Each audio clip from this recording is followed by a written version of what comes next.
Hello everyone, hope you're doing well. Today we're having a look at another devlog for the next major update Wind of Change, which seems to be right around the corner from this point, and this time we're having a look at the AMX ELC bis.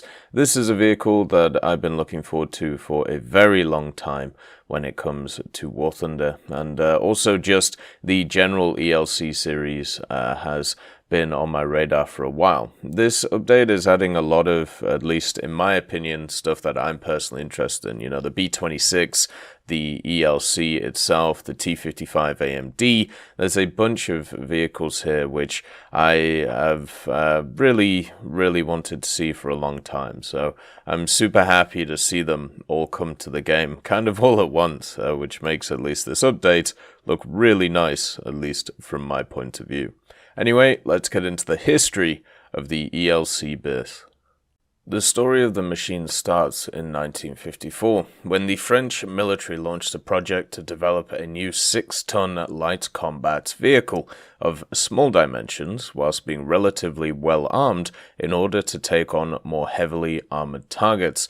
And in many regards, the project represented a departure from previous French tank projects of the early Cold War period. If you have a look at stuff like the AMX 50, the Samua, the Surbase, all of these different ideas. Development of the vehicle continued throughout the 1950s and eventually culminated in the creation of the AMX ELC bis. This reworked version of the vehicle included an improved 90mm cannon, an additional pair of road wheels for the suspension system, as well as other minor improvements. Testing of the vehicle continued into the early 1960s before further development was eventually cancelled in 1961. As a result, the AMX ELC never left the prototype stage, nor did it see service with the French army, which is very sad. It would have been nice to see these ideas developed even further, not just with the AMX ELC bis, but all of the other variants that were around. So when it comes to the AMX ELC bis in game, it joins the ranks of a bunch of really good French light tanks around its BR. On the dev server, it had pretty decent mobility, had a pretty decent gun, but it did have some quite large drawbacks, which make it not as enticing as some of those other light tanks around this area. The first one is the fact that this vehicle is classed as a tank destroyer, so it doesn't get access to scouting, even though all of its other compatriots around its BR do. So it's a little bit of a tough sell taking it over them because you lose that usability of the vehicle. Having access to scouting is something that makes these tanks as viable as stuff such as heavy tanks, not just because of the SP cost, but also because of the ability of being able to get into planes and also around this BR that the AMX is coming in at. The French do actually have some pretty decent CAS elements that could be brought in. So it kind of sucks seeing that this vehicle is not going to have access to that, or at least didn't on the dev server. That could of course change. Now the 90mm itself is going to be very powerful. It's going to be a potent gun and going to be able to knock out a decent amount of targets. It has access to heat FS, which is always really nice, and around the BR that it was sat at, there's a lot of heavy tanks, and the heavy tanks don't do too well against heat FS. Generally, you'll be able to penetrate their armor. Knocking them out in one shot through the front is always a little bit hard, but you can disable them pretty easily with the heat FS.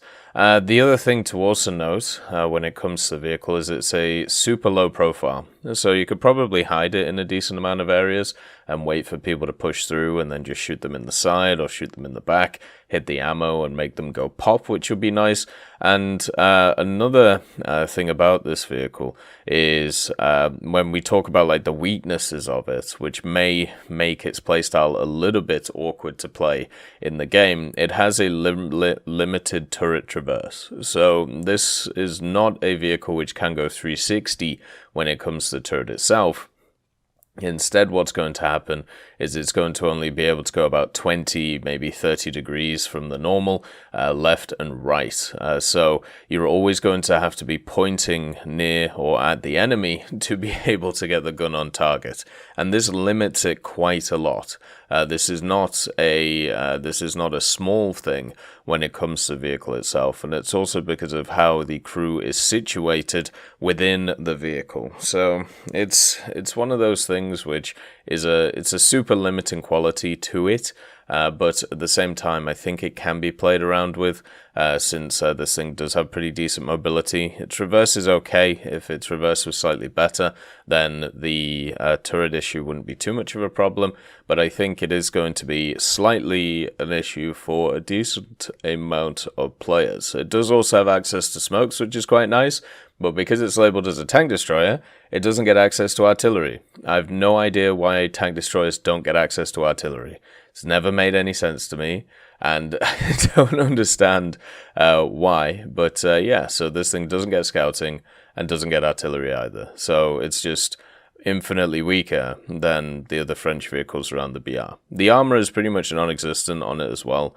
This is not a heavily armored vehicle, and it only has 2 crew. So the 2 crew are in the turret. This thing is going to get killed by planes a lot. If my experience in the other vehicles is anything to go by, when it comes to these style of vehicles, at around the 50, 60, 70 OBR, you can have a really positive effect on the battle in the first maybe 5, 6, 7 minutes, and then a plane comes in and bombs you or rockets you or cannons you. And then, you've hopefully done enough in those minutes to be able to progress into the next vehicle and do the same thing. So generally that's what I feel is going to happen in this thing. You can have a very potent little part of the game, and then if the enemy allows you, basically, you can then push on to the next area and be able to dominate the match. But because of the limiting factors of the survivability, where the crew is placed, and also the limited underverse, and also missing out on all of the features that so many other tanks get a hold of, you can see how the worries start creeping in on whether this thing's going to be effective or not. It's still got a powerful gun. It's still going to have a really good lineup around it, because France at this BR is incredibly strong and works really, really well. But at the same time, you do have to address the limitations, whereas something like a Chow 25T doesn't have any of these limitations, so, it's going to do a lot better. The AMX 13 has a few stability issues, but nothing compared to the AMX ELC bis when it comes down to it. I hope some changes do happen to this vehicle before launch, so it becomes a little bit more viable, but as of right now, it will still have its place, just not as effective as it could be, given some other mechanics. I hope you all have a wonderful day, and I'll see you next time. I'd just like to thank Merciless Reaper, Jerry Provolt, Mega Dino King, Professor X 1718, Orange Tail, Sakoshi Tiger, Teddy, John Ryman, Universe, Eugens Terry, Ambrosius McClellan, Daniel Stanton, Martinez, Moxie, B. Young, and Derek R., Barine, Lafouche, and Samuel Slick for supporting the channel.